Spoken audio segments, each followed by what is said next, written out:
All right guys, कैसे हैं आप सभी लोग। अब हम डिस्कस करेंगे स्ट्रक्चर ऑफ द अर्थ। जो हमारी अर्थ है उसका स्ट्रक्चर हम यहाँ पे देख लेंगे।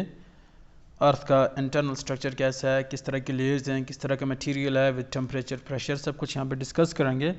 सबसे पहले हम देख लेते हैं जो अर्थ का रेडियस है वो हमारे पास है 6378 किलोमीटर। तो आप रफली इसको 6400 किलोमीटर मांग सकते हो।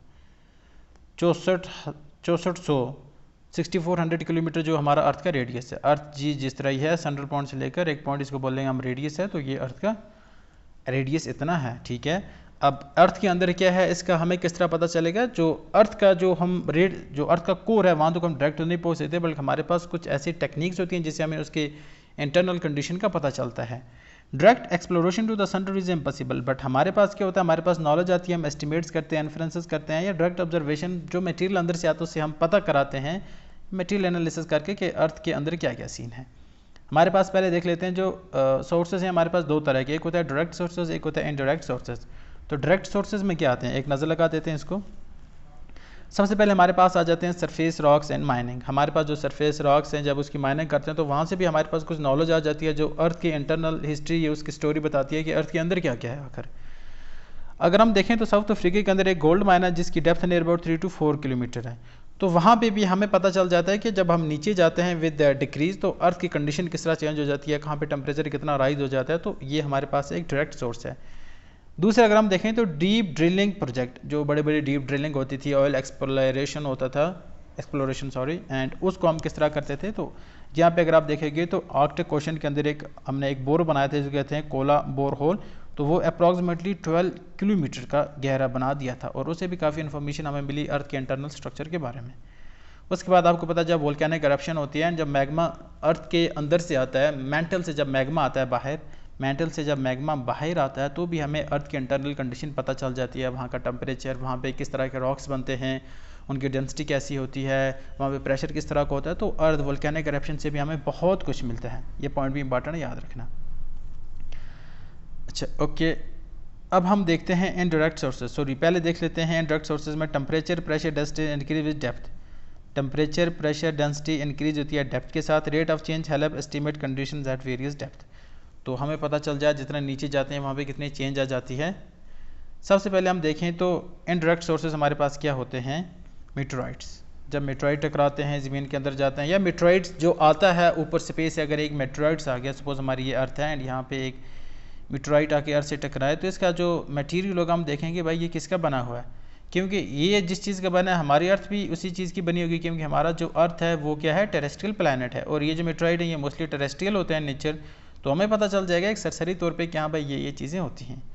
उसके बाद मैग्नेटिक फील्ड, उससे भी हमें पता चल जाता है अर्थ के अंदर क्या है। और सिस्मिक एक्टिविटीज़, आपको पता है कि जब अर्थक्वेक आता है, जो कॉस्मिक वेव्स, सॉरी जो सिस्मिक वेव्स होती हैं वो 3 प्रकार की होती हैं, P waves, S waves and L waves.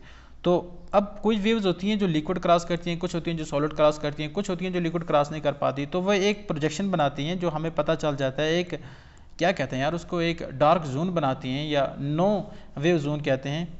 उसका टेक्निकल टर्म मुझे याद नहीं है, बट वो एक जोन बनाती है जहाँ से हमें पता चल जाता है कि कुछ ऐसा मटेरियल है जो इन रेज को पास नहीं होने दे रहा है या इन वेव्स को पास नहीं होने देता है।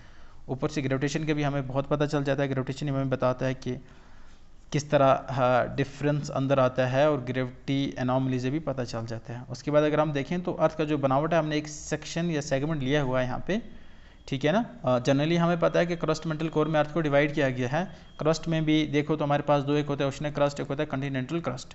अब ओशनिक क्रस्ट जो होता है वो थिन होती है एंड जो कंटिनेंटल क्रस्ट होती है वो थिक होती है। जब आप एरी प्रिंसिपल पढ़ोगे या जब आप आइसोस्टेसी पढ़ोगे तो आपको पता चलेगा कि ओशनिक क्रस्ट थिक क्यों है, थिन क्यों है, और जो दूसरी है वो थिक क्यों है। ये असल में डेंसिटी डिफरेंस का फ़र्क होता है।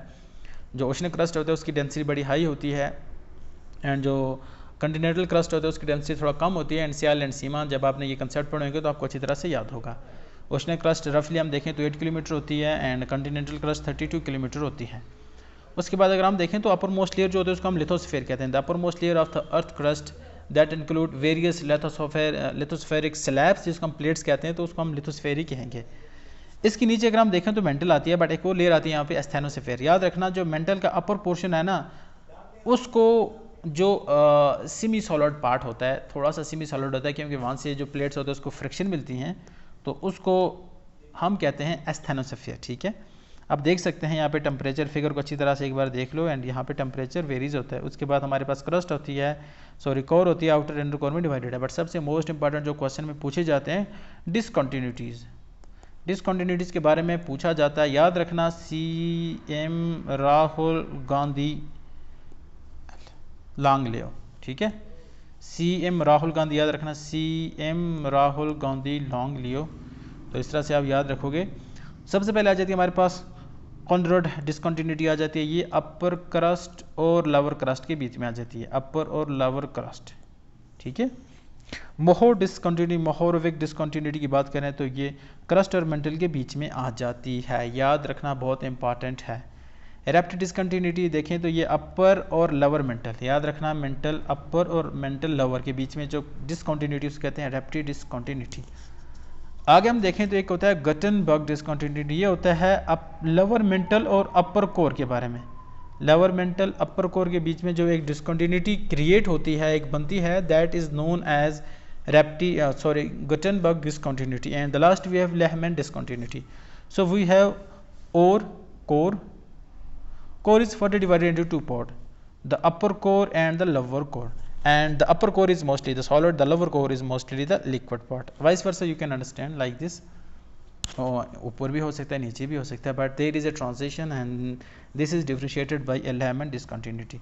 तो ये था हमारे अर्थ के स्ट्रक्चर के बारे में, मैंने एक रफ तौर पे आपको बताया, होप आपको समझ आया होगा। मिलते हैं नेक्स्ट वीडियो में।